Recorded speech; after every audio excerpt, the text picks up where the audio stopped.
Judo to me really is just part of my life.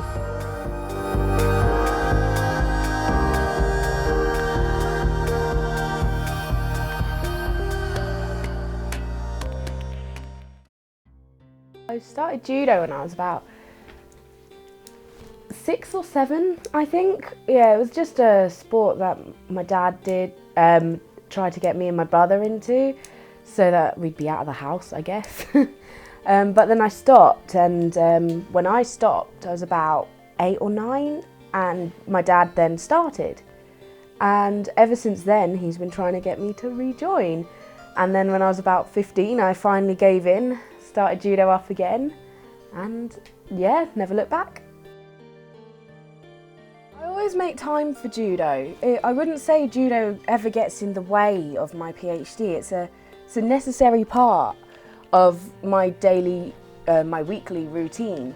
Because without the Judo I wouldn't have any kind of stress relief, but at the same time it doesn't get in the way of the PhD, because I would just not be working as effectively if I just did nothing but the PhD all the time. And it's only a couple of sessions a week, so that's the time I would be spending on Netflix, really. So yeah, it all fits in nicely together. My PhD is in astrophysics as a whole. If you actually want to know what I do, I trace galaxy evolution through internal structures like the bulge and bar of spiral galaxies, but that's a bit too much, right?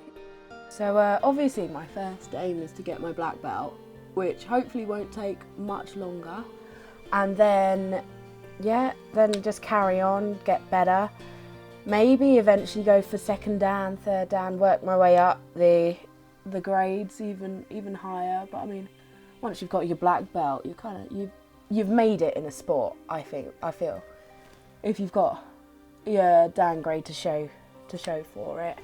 And I mean, I really like coaching as well. I help out with the children's class at our current club, Priory, which is just a load of 5-year-olds running around and hugging your legs, basically, which is, yeah, it's a great joy after a long week at work. But yeah, even the seniors, teaching the seniors is enjoyable as well.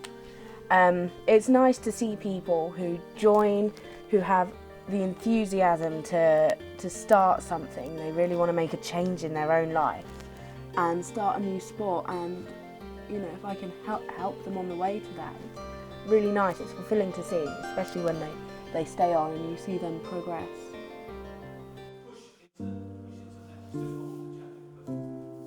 I've been doing Judo now for many years, probably about 40 years, and I've actually been a coach for about 35 of those. Passed me coaching course in the 1980s, and just recently we've been in this club for about 15 years now. What got me into the sport was my father used to do Judo, and I just used to play football a lot, and all of a sudden got fed up with that and changed and done some Judo, and I've been doing it ever since. We've always had ladies to coach every time we've had sessions and all that, but there is a lack of ladies actually doing Judo. I'm not sure what the reason is. It could be a lot of things. Could be coming through the door and seeing lots of sweaty men and things like that.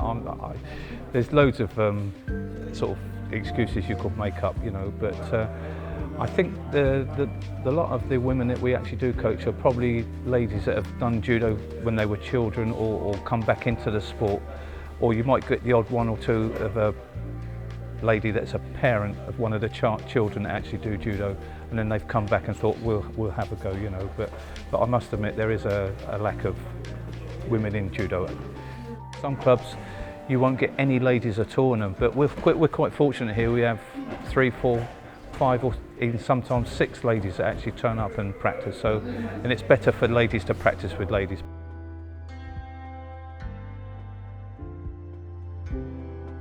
I started Judo 5 years ago. At the moment I'm a green belt.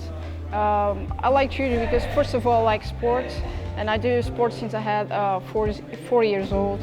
So I've done a lot of things, but at the moment my favorite is Judo. Unfortunately, it's not too much. I mean, it's not too many women doing judo. The same as in other sports, but specific in judo is not too much. I came from Portugal and it's more or less the same as here. So I think we need to increase more people to do judo specific to women. Normally the male is more stronger than women, so sometimes I don't have too much stronger or power to win them, but of course the judo is not about the power, it's about technique and everything. So no, I don't feel intimidated, but of course I feel a bit more respect. I trained with men throughout my whole judo career. It has mostly been men. There is a desperate need for women in the sport. And I would say that men and women have very different fighting styles. So you'll find when I go to a grading or a competition, I'll fight the women and it will be completely different fighting to what I'm used to, which is good and bad. On the one hand, I've been told that I fight like a fat old man, which is it's funny, but also good because when fighting women, they don't expect that from me. I fight a lot strength-based. I have very low centre of gravity. And having a lot of men in the club is that they see you as someone to be taken care of sometimes, which is nice and thoughtful of them, but it does mean that they go what they would perceive as easy on me and think that I need it, when really that's not giving me the training I need. But it's not all the time. Quite often they do just beat me up all the time. There are a few types of people at judo. Quite often you'll get the low-grade men who have something to prove, especially against women of higher grades. Sometimes they'll want to show that they can be better than someone of a higher grade, and sometimes they feel like that the way to prove that is to completely beat up a woman on the mat, obviously. And then you also get the higher grade guys who sometimes feel that if they were to be beaten by a woman, that it's embarrassing to be beaten by a girl on the mat, so they go harder to make sure you cannot win. Sometimes it's a little lonely being the only girl because it is a different style of fighting just due to your natural movements and things like that. But I think every guy in judo is aware of the lack of women in judo, so they're more interested in making sure that you're happy and you stay than segregating you. But so there is something that stops girls from the young age carrying on judo into their adulthood, and I think that's that we just need to improve the support for girls going into judo. Girls need to know that it's not a boys' sport, that when they get older they don't need to stop because they're a girl. We just need to support them and nurture them, make them want to carry on, and then we will get the female players through. Martial arts as a whole has always been perceived as more of a manly sport, but now is the generation to challenge those norms, and we are slowly but surely increasing the amount of women in judo as well as other martial arts. Those numbers need to keep going up. I started training when I was 15.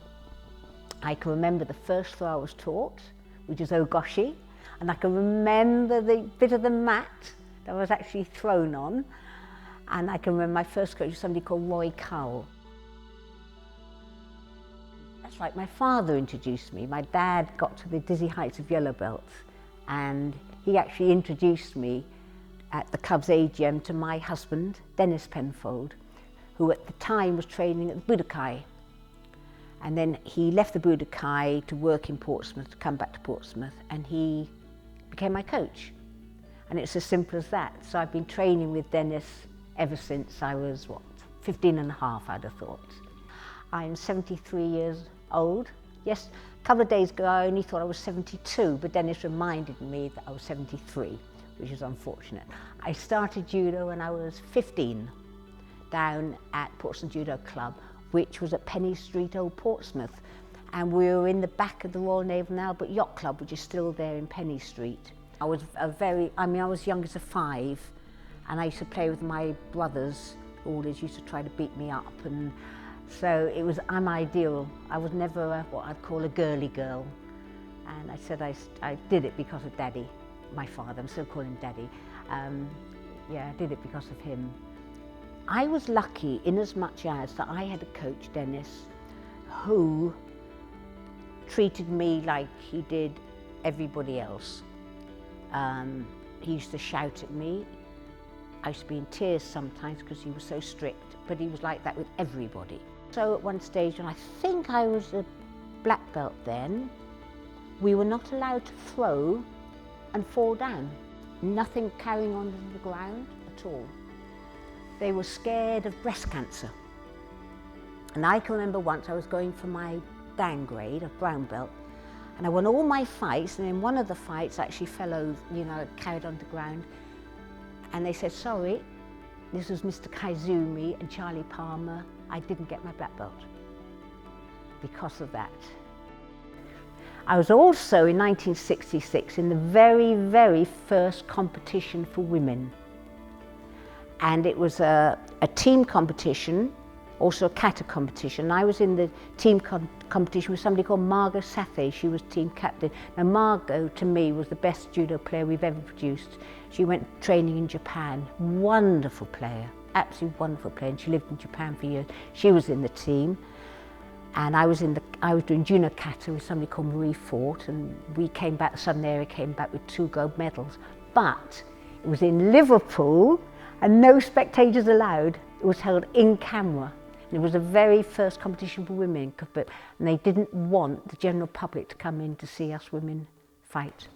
I mean, when I started, I think there were about 2 or 3 women. So we've never had a lot of women, I must admit. I mean, I went on this coach for validation course at Chichester on Saturday now. How many women were there? About 4 women, and the rest were men.